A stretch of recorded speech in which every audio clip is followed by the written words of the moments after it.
The Prana Aura. Many writers on the subject of the human aura content themselves with a description of the colors of the mental or emotional aura and omit almost any reference whatsoever to the basic substance or power of the aura. The fundamental substance of which the human aura is composed is none other than that wonderful principle of nature of which one reads so much in all occult writings, which has been called by many names, but which is perhaps best known under the Sanskrit term prana, but which may be thought of as vital essence, life power, etc. It is not necessary in this book to go into the general consideration of the nature and character of prana. It is sufficient for us to consider it in its manifestation of vital force, life essence, etc. In its broadest sense, prana really is the principle of energy in nature, but in its relation to living forms, it is the vital force which lies at the very basis of manifested life. It exists in all forms of living things, from the most minute microscopic form up to living creatures on higher planes, as much higher than man as man is higher than the simple microscopic life forms. It permeates them all and renders possible all life activity and functioning. Prana is not the mind or the soul, but is rather the force or energy through which the soul manifests activity and the mind manifests thought. It is the steam that runs the physical and mental machinery of life. It is the substance of the human aura, and the colors of mental states are manifested in that substance, just as the colors of chemical bodies are manifested in the substance of water. But prana is not material substance. It is higher than mere matter, being the underlying substance of energy or force in nature. While it is true, as we have seen, that all auras are composed of the substance of prana, it is likewise true that there is a simple and elementary form of auric substance to which occultists have given the simple name of the prana aura in order to distinguish it from the more complex forms and phases of the human aura. The simplicity of the character of the prana aura causes it to be readily sensed or perceived than is possible in the case of the more complex phases or forms of the aura. For whereas it is only the more sensitive organisms that can distinguish the finer vibrations of the mental and emotional aura, and only the clairvoyant sight which can discern its presence by its colors, almost any person, by a little careful experimenting, may become aware of the presence of the prana aura, not only in the way of feeling, but in many cases of actually seeing it with the ordinary vision rightly directed. That which is known as the prana aura is of course the most simple form or phase of the human aura.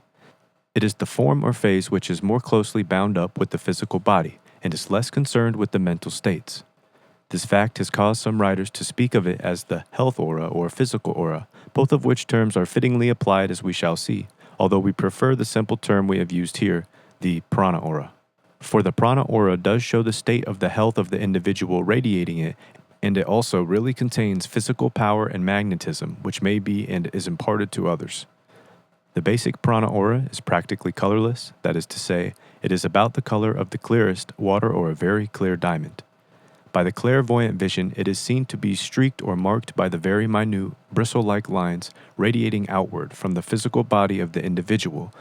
In the case of excellent physical health, these bristle-like streaks are stiff and brittle-looking, whereas if the general health of the person be deficient, these bristle-like radiations seem to be more or less tangled, twisted, or curly, and in some cases present a drooping appearance, in extreme cases, the appearance of soft, limp fur. It may interest the student to note that minute particles of this prana aura or vital magnetism is sloughed off the body in connection with physical exhalations such as scent, etc., and remain in existence for some time after the person has passed from the particular space at which they were cast off.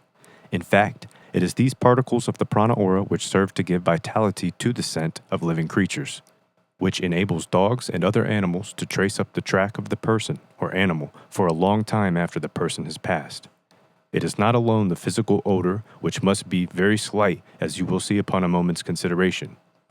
It is really the presence of the particles of the prana aura which enables the dog to distinguish the traces of one person among thousands of others. And the feat is as much psychical as physical. Another peculiarity of the prana aura is that it is filled with a multitude of extremely minute sparkling particles, resembling tiny electric sparks, which are in constant motion.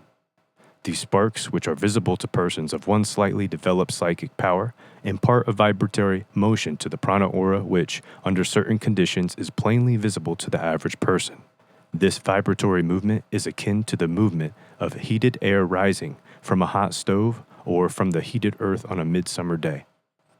If the student will close his eyes partially until he peers out from narrowed lids and then will closely observe some very healthy person sitting in a dim light, he may perceive this undulating, pulsing vibration extending an inch or two from the surface of the body. It requires some little knack to recognize these vibrations, but a little practice will often give one the key. And after the first recognition, the matter becomes easy.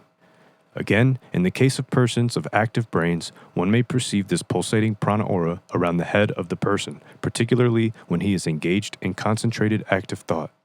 This prana aura is identical with human magnetism, which is employed in ordinary magnetic healing.